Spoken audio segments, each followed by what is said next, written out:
A Test of Courage by C.W. Leadbetter. How long I had slept I cannot say, but in a moment with the suddenness of a flash of lightning, I passed from unconsciousness to complete and vivid consciousness.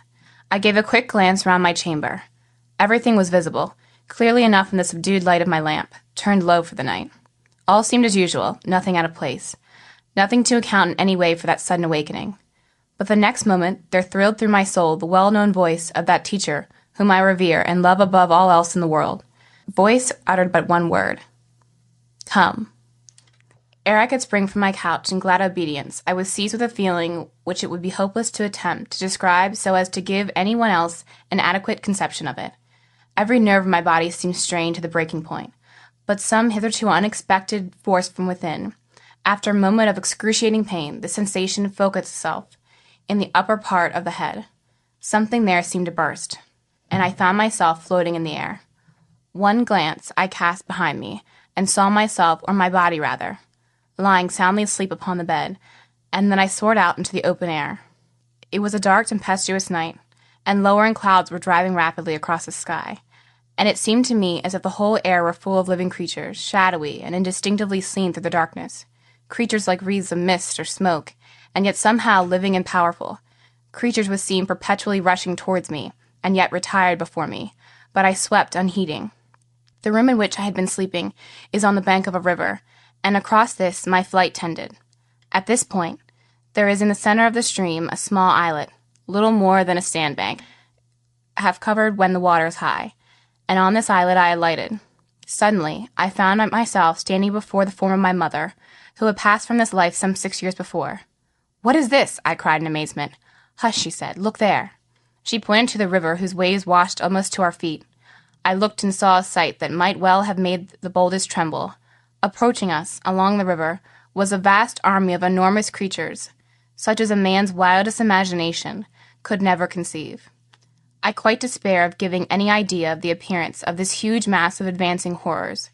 Perhaps the prevailing types might be described as resembling the pictures we see of the gigantic monsters of the so-called Antediluvian era, and yet were far more fearful than they. Dark as the night was, I could see the hellish host clearly enough, for they had a light of their own. A strange, unearthly luminosity seemed to emanate from each of them. "Do you know what those are?" asked my mother in a voice of terror. "Elementals, are they not?" said I. "Yes," she replied. "Terrible elementals of deadly power. Let us fly." But even in the crisis of horror, I did not forget my teacher's instructions, so I answered, "No, I will never fly from an elemental. Besides, it would be quite useless." "Come with me," she cried. "Better die 1,000 deaths than fall into their power." "I will not fly," I repeated, and she rose hurriedly into the air and vanished.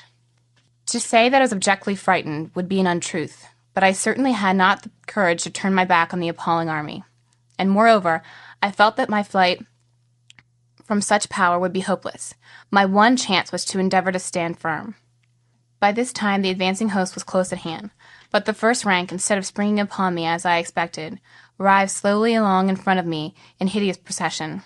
No such sight, assuredly, has ever been seen by man's physical eye. Delirium itself could never give birth to horrors so unutterable as these. Ichthyosauri, plesiosauri, prodigious bactrians, gigantic cuttlefish, sea spiders 20 feet high, cobras the size of the mythical sea serpent, monsters shaped almost like some huge bird, yet obviously reptilian in character, ghastly bloodless creatures like enormously magnified animalculae, all these and many more nameless variants defiled before my eyes, and yet no two of the obscene hosts were alike, and none seemed perfect. Each had some peculiar and awful deformity of its own. But through all these diversities of form, each more inconceivably loathsome than the last, there ran a still more frightful likeness, and I soon realized that this likeness was all in their eyes. No matter what unclean shape each hateful monstrosity might bear, all alike had fiery, malignant eyes, and in every case in these baleful orbs there dwelt an awful, demoniac power of fascination, an expression of bitter, unrelenting hostility to the human race. Each noisome abomination, as it writhed slowly past, fixed its fearful eyes on mine, and seemed to be exerting some formidable power against me. How my reason retained its throne under these terrible conditions, I shall never know. I felt somehow certain that if I once gave way to my fears, I should instantly fall victim to this demon host, and I concentrated all my being in the one faculty of stubborn resistance. How long that terrific procession took to pass me I know not, but last of the lowly legion came a something which wore partly the semblance of a three-headed snake, though immeasurably greater than any earthly ophidian, and yet, oh horror, in its head and its eyes seemed somehow human, or rather diabolical. And this dreadful mishappen, things, instead of gliding slowly past as the others had done, turned aside, and with raised crest and open mouths made straight at me.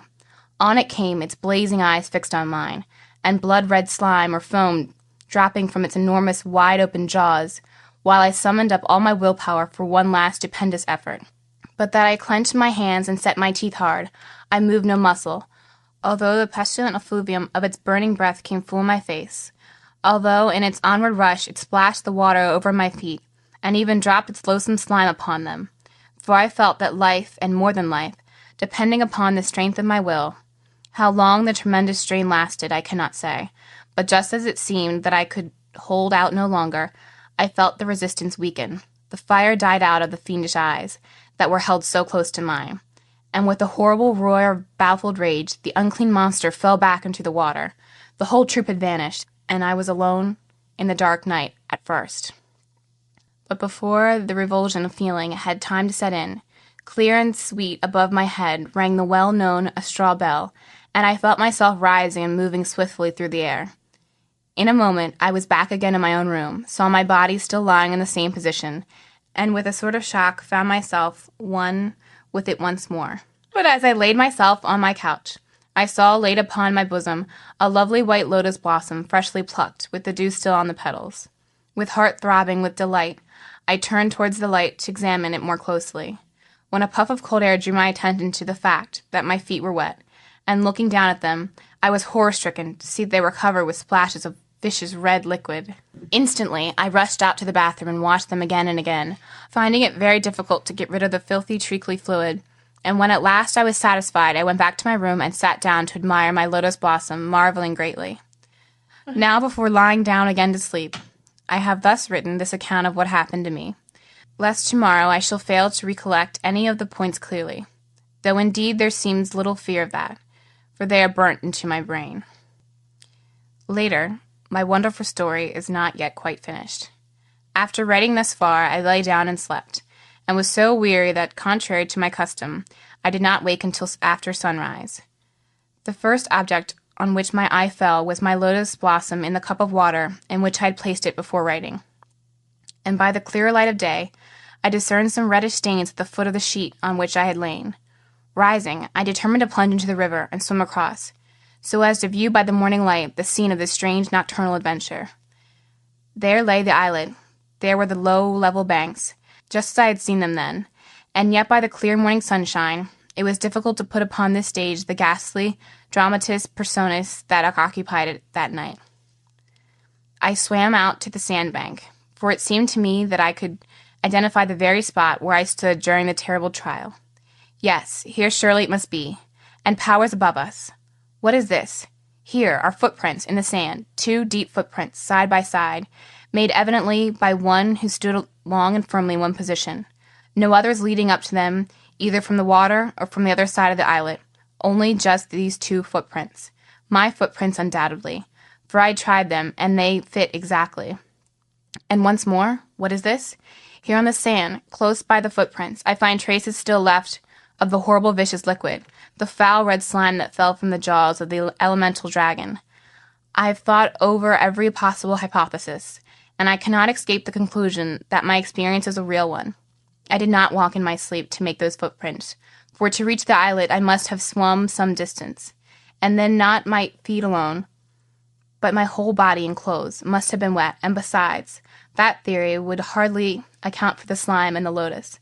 But what of the female figure which I saw? I can only suppose it to have been a nature spirit who had either seized upon the shell of my departed relative, or from some reason had assumed her appearance.